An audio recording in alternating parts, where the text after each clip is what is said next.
C'est une discipline mal connue qui concerne pourtant les enfants jusqu'aux personnes âgées. La psychomotricité, c'est l'objet de notre dossier du jour. Un psychomotricien, c'est, comme son nom l'indique, un spécialiste des troubles psychomoteurs.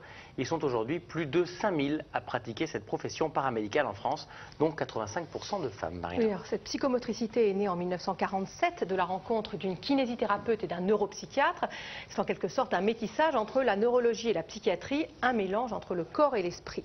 L'objectif d'un psychomotricien, c'est de rééduquer des troubles psychomoteurs liés à une maladie, à un handicap ou encore à un problème psychologique. Son champ d'action est très large.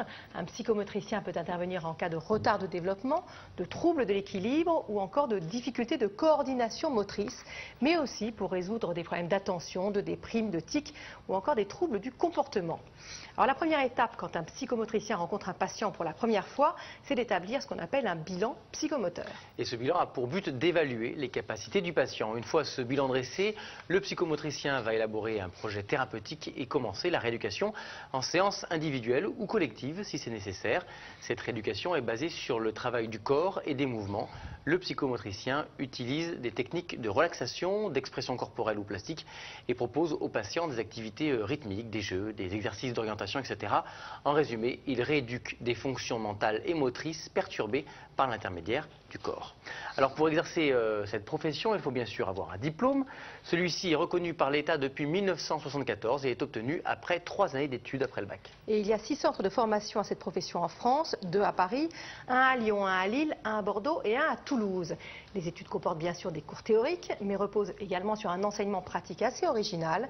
Dorothée Drevon et Damien Sauve ont assisté à l'un de ces cours au sein du centre de formation de psychomotriciens à la Pitié-Salpêtrière à Paris. Regardez leur reportage.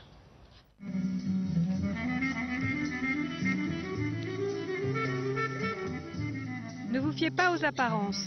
Ces jeunes filles sont en pleine séance de travail. Elles sont en train d'apprendre la base du métier de psychomotricien, le fonctionnement de leur corps.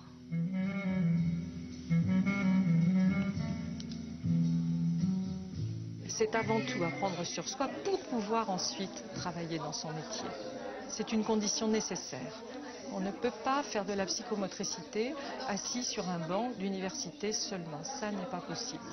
C'est ici, sur cette zone-là, que la musculature va être en raccourcissement. Donc on peut dire après quelqu'un, on peut supposer quelqu'un qui se tiendrait en permanence dans ce genre de posture, hein, ben on va dire de façon chronique, sa musculature ici est raccourcie et hypertonique. Dans ce métier, le travail sur la posture servira par exemple à rééduquer des patients qui souffrent de troubles moteurs. À ces séances de travaux pratiques s'ajoutent des cours de psychologie, d'anatomie et de pédagogie qui donnent aux étudiants un champ très large de compétences. C'est quelque chose de très vaste qui s'exerce dans beaucoup de structures et donc du coup on est un petit peu, pas perdu, mais il y a tellement de choses différentes à faire qu'il faut réussir à s'orienter. Et moi c'est vrai que tout ce qui tourne autour du handicap moteur, ce sont plutôt des choses qui m'attirent. Même s'il y a plein d'autres choses comme la gériatrie, comme la psychiatrie adulte, où pour l'instant j'ai tout à découvrir. Donc en tout cas c'est souvent que des bonnes surprises quand on découvre un public. Un seul garçon participe à ce cours. Comme les 5 autres pôles de formation en France, celui de la Pitié-Salpêtrière connaît un énorme succès, surtout auprès des filles. Chaque année en France, 5000 candidats se présentent au concours et les 450 étudiants retenus n'ont plus à s'inquiéter de leur avenir.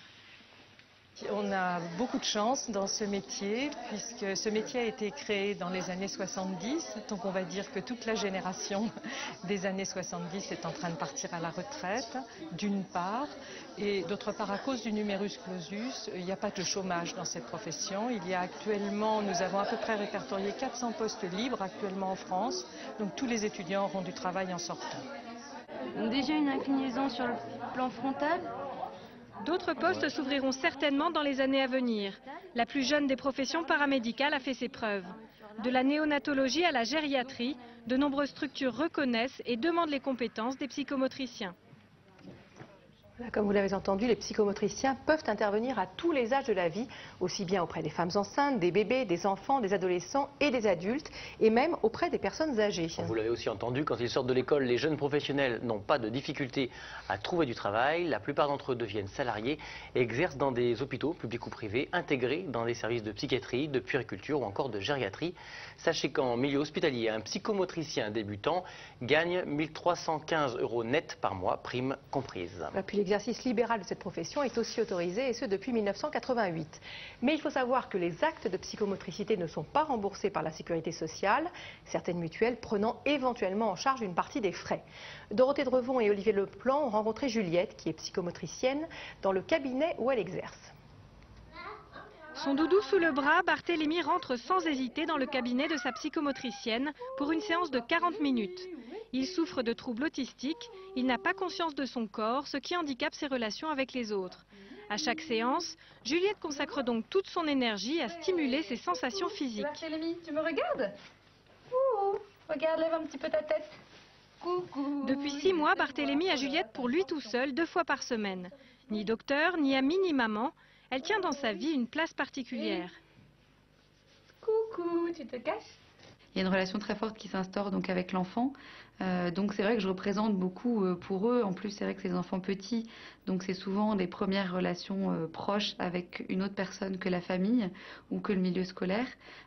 Donc c'est vrai que le lien est assez fort et c'est des enfants, la plupart qui ont vraiment très envie de venir, qui sont contents, qui attendent leur séance avec impatience. Sous les pieds de Barthélémy. Sous ton pied. Oups là. Et regarde, on fait des petites vibrations dans le dos pour que tu sentes ta colonne vertébrale. Les pieds, le dos, Juliette s'applique à stimuler et nommer chaque partie du corps de Barthélémy pour qu'il prenne peu à peu conscience de lui-même. Ces exercices favorisent ainsi sa relation avec les autres et les objets qui l'entourent. Toutes les 2 semaines, elle fait le point avec les parents sur les progrès de ses petits patients. Elle peut alors mesurer concrètement ce qu'elle apporte au quotidien à toute la famille. Tu me donnes les mains?